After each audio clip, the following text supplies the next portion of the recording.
Eğer böyrek sancınız varsa bu səhvi etmeyin. Malumdur ki, böyrek daşların əmələ gəlməsinin qarşısının alınması məqsədilə bol maye qabulu tövsiyə olunur.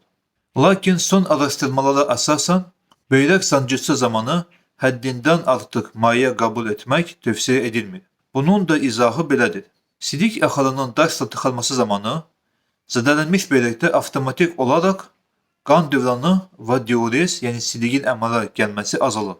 Həddindən artıq diurezin stimullaşdırılması, məsələn, bol maye qabulu və ya vena daxili keçirmə, yəni sistem, tıxanmış tərəfdə daha çox hidronefroza, yəni genişlənməyə səbəb olur.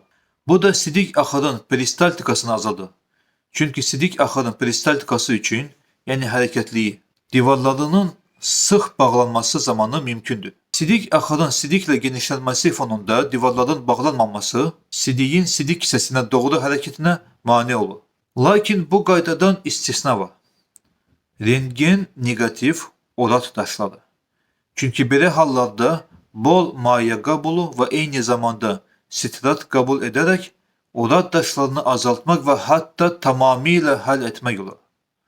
Təbiidir ki, belə hallara həkiminiz müəyyən etdikdən sonra gərəkdiyi müalicəni təyin edəcək. Nə olursa olsun, böyrək sancıları olanlar mütləq mütəxəssislərə müraciət etsin.